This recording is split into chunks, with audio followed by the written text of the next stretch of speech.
गिबियावनो कुसुगाव दख'रा दुलाराय बर' फरायसा आफादनि जानानै गोथार बर'दिन आरो फैबाय थानाय इंराजि गोदान बोसोर 2024 मायथाइनि साफ्रोमबो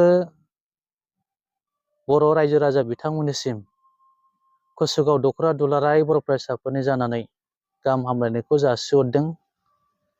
दिनै कुसुगाव दख'रा दुलाराय बर' फरायसा आफादा नोंथांमोननि मिडियाखौ लेंहरनानै जोंनि दख'रानि मावखुलियाव थांनाय 25 डिसेम्बर खालारखालि अमरसिं ब्रह्म आरो दावराव देख्रेब नार्जारि बिथांमोना माखासे बाहायजायै सोदोबफोरखौ दुलाराय बर' फरायसा आफादनि मानगोनां आफादगिरि बिथांखौ सोंखारिनाय बेनि एगेन्स्टआव जे प्रेस रिलिज होनाय बे समा जागायबाय। दिनै कुसुगाव दख'रा दुलाराय बर' फरायसा आफादा अमरसिं ब्रह्म आरो दावराव देख्रेब नार्जारि बिथांमोनखौ जों कन्डेम खालामगोन।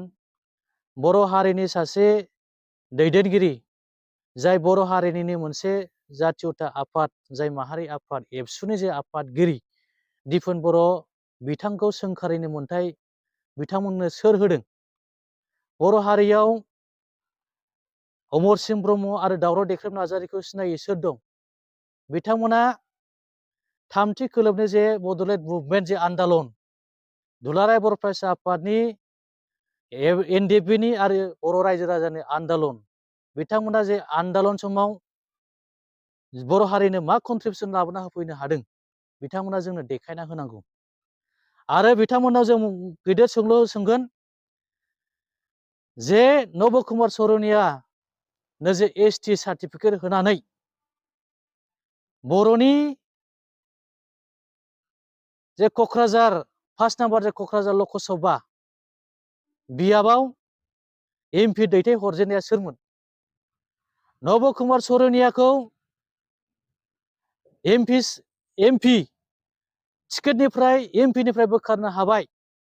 बिथाङा सासे अनाबर' बर' नङा, एसटि सार्टिफिकेटआ जे दानजाबाय आरो एमपिनिफ्राय जे थाबैनो बिथांखौ बोख्लायनाय जासिगोन होननानै बमा गावनानै रंजानानै जोहोलावफोरबायदि जे आर'नाइ गाननाय, बिनि रिजाल्टआ बोरै जाखो बेखौ जोंनो दा थाबै नांगौ। बे सार्टिफिकेटखौ खारिज खालामनो नांगौ होननानै बर' रायजो राजानिफ्राय लाख लाख जे रां खांनानै कर्टआव केस होनायनि रिजाल्टआ मा जाखो बेखौ बर' रायजो राजानो थाबै खिन्थानांगौ। बर' हारियाव बिन्दो मोनसेबो बिहोमा गैयैफोरा दुलाराय बर' फरायसा आफादनि मानगोनां आफादगिरि आरो दुलाराय बर' फरायसा आफादनि बिबानगिरिखौ सोंखारिनिफ्राय गोजानाव थानांगौ। अमरसिं ब्रह्म हिसाबै जों मिथिनायाव बिथाङा मोनसे समाव जोंनि कुसुगाव ब्लकआव सासे बिअ महरै खामानि मावदोंमोन। जों बिथांखौ मान होयो।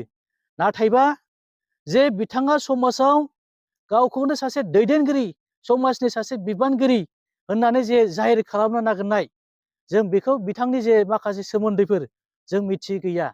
बिथाङा गावनि असे फिसाजोखौ सासे हाइलि क्वालिफाइड, जाय पिएइचडि एवार्ड मोननाय बिथां सासे सेंग्राजों हाबा हरखांनायनि उनावबो जे बोखारनानै फाथैलाइ बिसिनानै जे गोजान खालामबाय।